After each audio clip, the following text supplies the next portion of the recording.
guys, so today we're reacting to part 1 of Top 20 Thomas and Friends episodes. We'll be doing to part 2 on Friday, so let's get started. Number 20, Percy, James, and the Fruitful Oh, yes!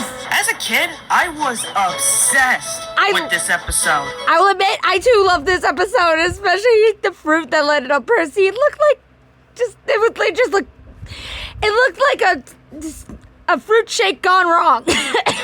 Mainly because it came from one of my favorite tapes, Oh! James Goes Buzz Buzz. I love that one. But I guess you could say I was a James goes buzz buzz and he becomes James the Red-Nosed Engine. sucker for the Percy and James dynamic, as I'm sure there are many of us that do enjoy that. I gotta watch that again. I just love seeing these two go Okay, I'm sorry to pause it again, but I hope we see some Emily ones. If there's not a couple of Emily ones in this, I'm gonna be pissed. at each other, only for one or both to get their comeuppance in the end. Yeah. I do, however, like the overall meaning of the story that just because you or we may try to help someone out of a jam, things are still bound to go wrong.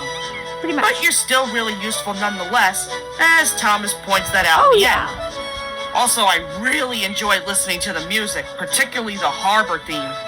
It's a nice, calm little piece that never really gets old. I could watch this episode literally over 20 times and just never get bored with it. It's that good. I love that one. Number 19. Okay, what's 19? You Can't Win. Never seen that one. This one is a definite Wait, out maybe I of all have. the Duke stories we've received.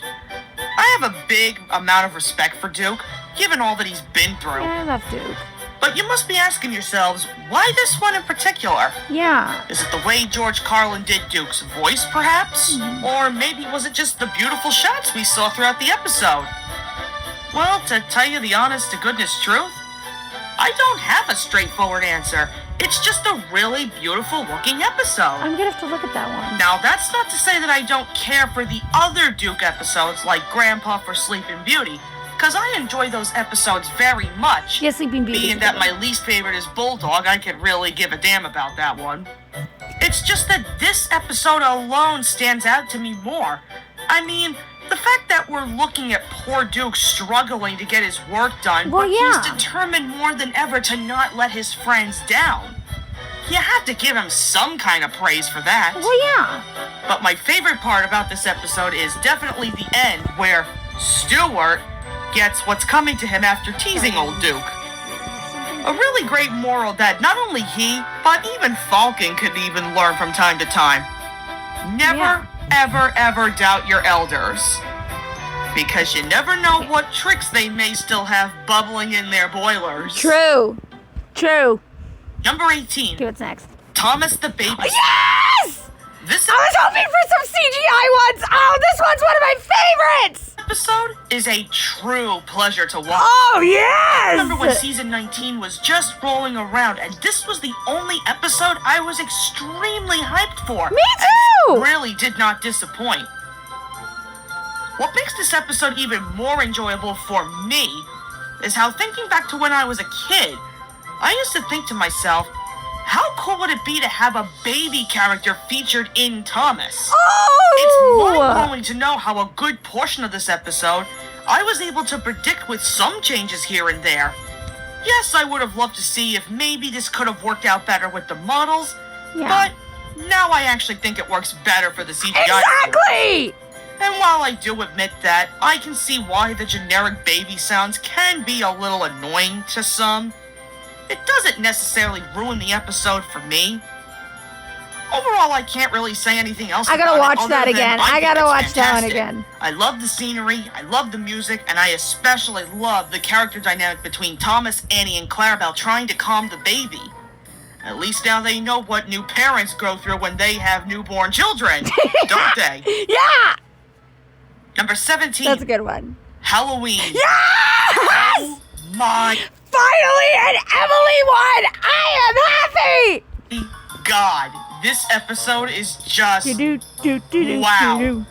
I remember watching this episode first when it aired on PBS Kids, just as season 8 was just starting to air, and I had the massive goosebumps through its entirety.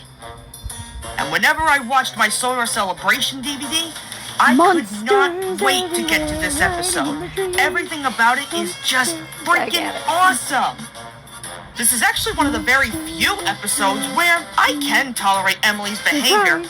Whereas her other main season 8 roles, she was just a straight up bitch. Oh, and yeah. unfortunately was Hey, wait a minute! Emily is not the B word. She's not a B word. I'm sorry. No. the series. But in this one, I'm actually okay with it. I like Even Emily. She's Thomas's my character favorite. I'm alright with.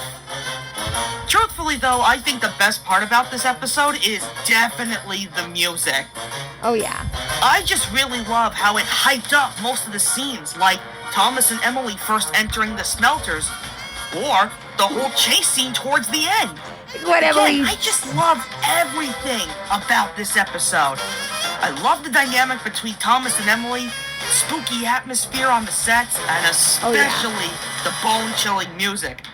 A very big kudos to Dave Ingham for writing a very well-written spooky episode. That was a good one. Number 16, Percy's Chocolate Crunch. Oh, another one of my I can't even favorites. tell you how many times I've probably watched this episode off of my Chocolate Crunch tape. I remember when my younger sister and I were sitting in the living room one year, and of all days, we got this as an Easter gift. Hey, what more could you ask for? Duh. Sure put you in the mood, wouldn't it? Yeah, I would. You It's may about notice, chocolate. this is actually the only episode I have from season 6. Now, that's not to say that I don't hate the season itself. It's just that not a lot of episodes can really top what I have on my top 20 list. Yeah. Personally, I do think that season 6 is overhated, and I know it's probably because of Alec Baldwin's lame-ass narration and so forth, but I don't ever refer to those. I just stick with the UK, and most of the stories still hold up pretty fair. Oh, yeah. But anyways, back to the episode. You just have to feel so bad for Percy. All he really wants is just to be clean while doing his work, but the dude can't catch a break. No, he can't. But of course, best thing about that episode is the infamous chocolate factory crash. Yeah. And holy cow, I have never... I'm sorry. Like, I felt so bad when I first saw this. I felt so bad for Percy. I wanted him to have a break. Like, he couldn't catch a break. And then the next thing you know, boom, he crashes into chocolate and... Boom, chocolate! Ignore my dad, everybody. But as I was saying, he crashes into chocolate, and I'm sorry, he looks like a... They should have made this Easter... Like, I wish on Easter they would make a chocolate version of Percy, like green icing and all that. And, like, make it look like, you know, from the episode. Yeah, that's just me, though. Anyways, let's continue. Never seen anything like that ever, and it was just crazy. Oh, yeah. Even Percy covered in chocolate has me dying every single time. And it's like I'm hungry for chocolate I just hope now. nobody was in that factory, though. Dad, But stop overall, it. This is definitely one of the more wackier episodes of Oh, season yeah. 6. And I could watch this over and over and over Me again. too. Me too. Number 15, Buzz Buzz. Yeah! No, this isn't because James James the is my Red-Nosed favorite Engine! character of the show. This is just a very uniquely styled James episode. Why? Well, 2 reasons. One, I love the short dynamic between James, Trevor, and Duck. We don't normally see James interact with these characters, No. so it's pretty cool for the time being given the short amount of screen time. Yeah. But the other reason is the cartoony animation they use for the bees. I'll admit, the way they did the animation for the bees in that episode, I thought that was really cool. Especially that one bee who gets really pissed off at James. And, yes, Dad, hang on! And he gets really pissed. And his nose, like, he gets so angry. You can see how angry his face gets and stings him on the nose. Give me a sec, everybody. My dad needs something. All right, guys, I'm back. But like I was saying, the animation they did for the bees, I have to agree with her. I mean him, sorry. The animation they did for the bees was awesome. You'd never think we'd see anything like this in Thomas of all No! things, and it played out really well. Like, the way it Of looks course, is I incredible. won't lie when I say That this one. was another one of those episodes that I mean, look at Kinda the animation of that. That is me really cool. scared, all because of James's scream. I mean, wouldn't you be scared too if you heard this for the first time? Eek! George Carlin definitely intensified that, didn't he? James, the Nowadays, I just find it hilarious. But overall, I never get tired of this episode, and it is definitely by far one of Too my bad it's not all-time Christmas. favorite We can call you James-related James the Red-Nosed stories. Engine. I remember the line. It was awesome. Number 14, Love Me Tender. Yes! Heard from Break Van. Another one of my favorite CGI series. Oh, I love Donald and Douglas. Oh! And I love it because it shows the love between siblings. I'm sorry, if you look at Love Me Tender, they fight, they argue, one sibling gets worried about the other, they make up, they reunite, they make up. I love these twins. This is Donald and Douglas at their best. Oh, yeah. Down. It was such a relief to see these two amazing pushing, Scotties no, return you after so didn't. long. And no, I do not count Sodor's Legend as their return, quote-unquote, because they were just thrown in there for fan service. I count this episode as their true welcome back debut. I just love the brotherly dynamic between them. know! Because it's kind of funny watching them bicker over the little things, which Oh, yeah. can make them very relatable to some fans. And even though they may get cross with one another, you can still see that they very much care for each other, regardless of whomever may be in trouble. Yeah. As displayed previously in Twin Oh, Trouble. yeah. I have to watch Twin Trouble And of again course, now. who can forget about that wonderfully recreated theme for them? It's outstanding to listen to. Exactly. It's definitely one of my favorite things out of the whole show. I'm over here, Overall, this man. episode is so heartwarming, and it's truly the Scotties at their finest. Yeah. A very big thanks to Davey Moore for bringing our beloved twins Yeah! properly. I love that one. Number 13, Okay, let's go. Toby and the Flood. Oh, okay. I wasn't Wow. expecting that one. What an action-packed Oh, episode this sorry. is. I mean, my God, it was over the top, but it was done so brilliantly. It was. However, this was the episode that did introduce me to season 5, and it sent my anxiety levels through That's the my roof. dogs in the background. They're just How? playing. Don't Let me worry. explain. I remember when my parents and I had gone to Toys R Us to look for just anything new Thomas merch related, and we came across Races, Rescues, and Runaways. Well, we immediately bought it, and we took it home to my grandmother's. But after watching the first couple of minutes, between the unsettling atmosphere and very ominous music, I was starting to feel a tad uncomfortable. Well, yeah. And then, of course, when the dam breaks, Oh, sorry, guys. Give me a second. Guys, sorry about that. Let's of continue. course, when the dam breaks, and Toby being one of my favorite characters as a kid, watching him in a perilous situation like that Yeah. horrified me. Well, duh. Who would I was so care? frightened, I told my parents, turn it off, because I just couldn't handle the suspense. You're like, turn it off, turn it off, turn And it off. unfortunately, I'm sorry, that reminds me of SpongeBob with the butterfly episode where you saw the butterfly's face. I'm like, Mom, turn it off, turn it off, turn it off, turn it off! So I get it. Having that cartoon that freaks you out, it sucks. not only by that episode, but a small handful of others, Oh, yeah. I never wanted to go anywhere near season 5.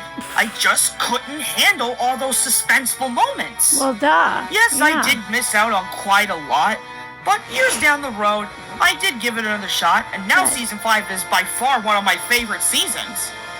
But going back to the episode, the suspense with Toby is just heart-pounding, like, oh my God, is he gonna be okay?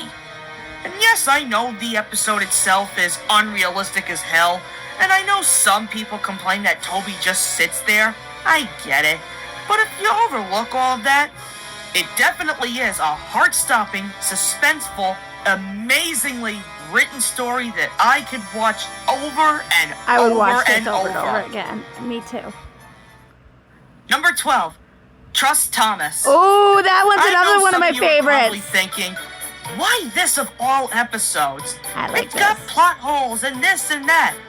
To be perfectly honest, I don't really care about any of that. Me neither. You gotta understand, it was one of my favorites to watch on my Trust Thomas tape, and being the basic bitch that I was, Thomas was my favorite character as a kid, and I just loved seeing him on screen.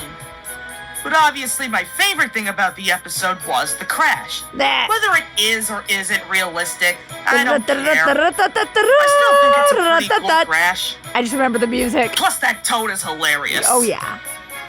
I don't necessarily see why people were confused with the whole plot itself. It was pretty straightforward, even as a kid, but I guess that's just me.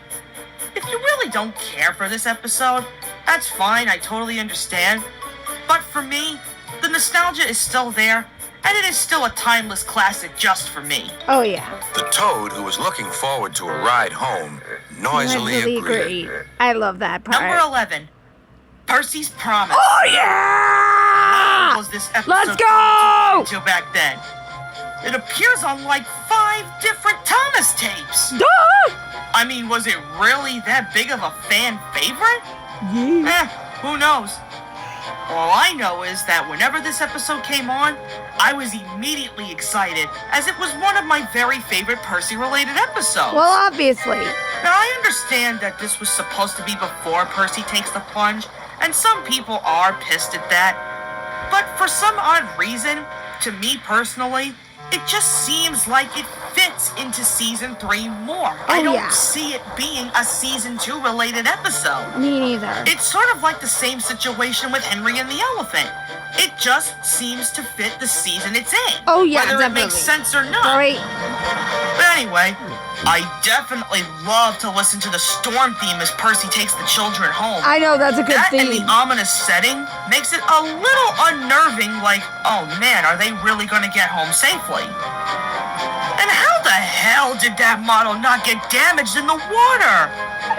That's something we may never find out. Oh well.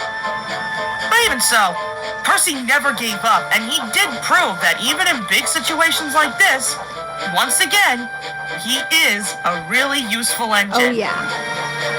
Very enjoyable episode in my book.